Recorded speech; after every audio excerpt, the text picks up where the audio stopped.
Juízes, promotores e policiais criticam o projeto de lei de abuso de autoridade aprovado na Câmara. Para eles, pode prejudicar o combate à corrupção. E é para falar sobre esse e outros assuntos que está aqui ao vivo no Jornal do Meio-Dia o presidente da Associação Mato-Grossense do Ministério Público, Roberto Turim. Boa tarde, promotor Turim. Boa tarde a todos. Promotor, essa lei de abuso de autoridade aí, nós podemos interpretar que é feita, né, por quem está de olho na impunidade, é isso? Bom, Ou seja, o que ao invés de punir os ladrões do dinheiro público, os integrantes de facções criminosas, querem deixar os investigadores, juízes, promotores e delegados numa situação complicada. isso. A gente vem dizendo que nós queremos um país onde o criminoso, o corrupto, tenha medo da autoridade. E acabamos de ganhar uma lei que pode fazer com que a autoridade tenha medo do bandido. É aquela chamada inversão de valores, né? Então a gente está buscando esclarecer à sociedade, de maneira geral, a todas as pessoas, alguns pontos em específico. Eu gostaria que o senhor desse um exemplo prático em relação ao Ministério Público. Exato. Algo ali que é uma preocupação muito grande do Ministério Público. Vamos lá. Então, o primeiro ponto que a gente quer colocar para a sociedade de maneira geral é o seguinte: nenhuma autoridade, num regime democrático, no Estado de Direito, é contra a punição de abusos.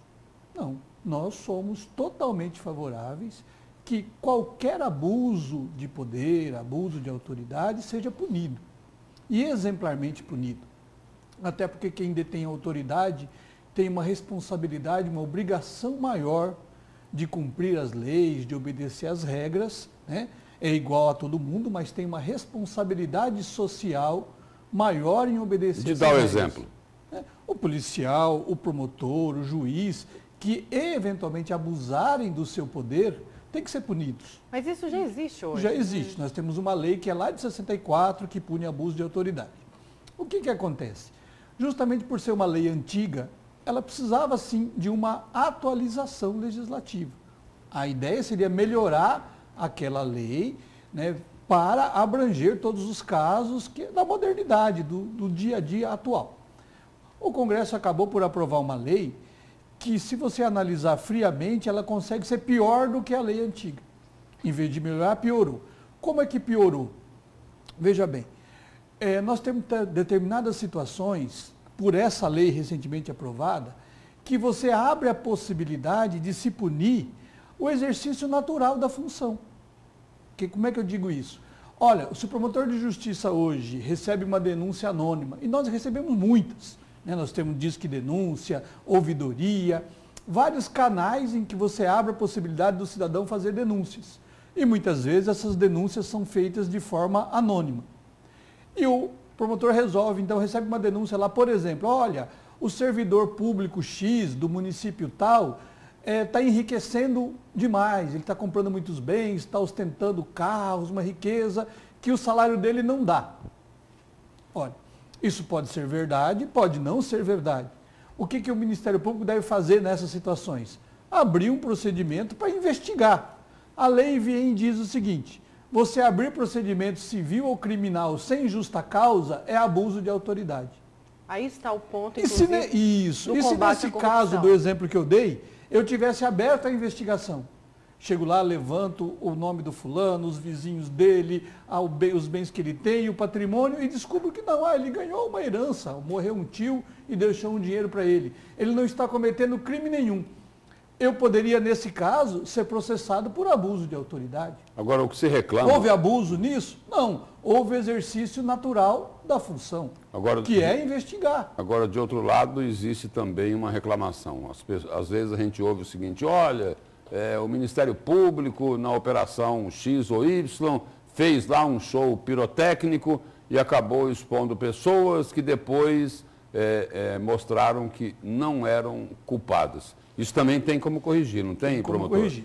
Em muitas situações a gente está vendo que as pessoas confundem, Nayara, o que é erro judiciário, ou uma sentença injusta, ou uma ação injusta, com o que é abuso de autoridade. E com a própria informação. Com a própria, Só acrescentando com o próprio direito de informação. O que o Lúcio falou, porque a gente viu, inclusive, diante da operação que foi deflagrada aí, dessas operações que foram deflagradas, advogados falando que as forças policiais se excedem ao informar da operação justamente por isso, porque já culpa o investigado. Mas nesse caso aí, é do caso específico dessa semana, não é isso? Dessa semana, é isso? Mas nesse caso aí me parece o seguinte, que o show pirotécnico foi da defesa, foi do advogado, né? Porque o Ministério Público, antes o Ministério Público fazia um escândalo, né?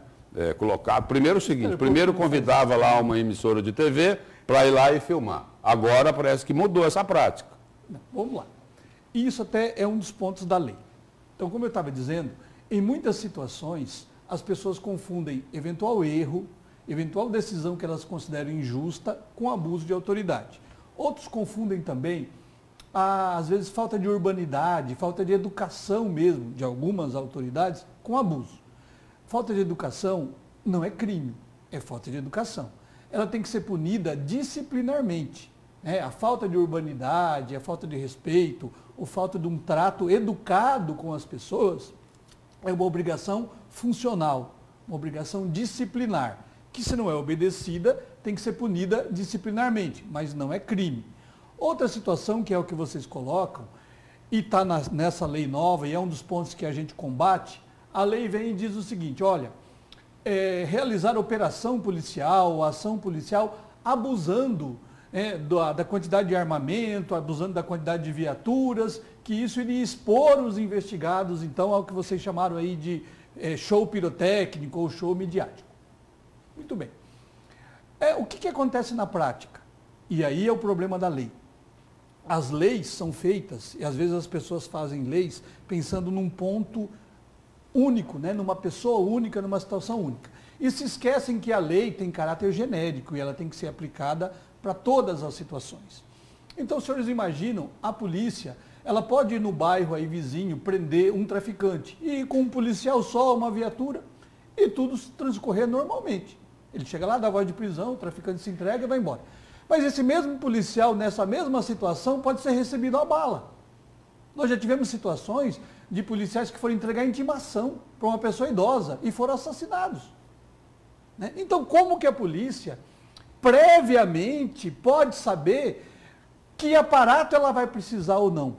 É muito difícil isso. E se você coloca que se ela exagerar no aparato, ela vai responder por abuso, você acaba coibindo a atividade natural da polícia, que é justamente fazer isso. Agora, ela chegou lá com 3, 4, viu que não era preciso? Recolhe 2, tira. Quer dizer, isso vai ser avaliado em cada momento.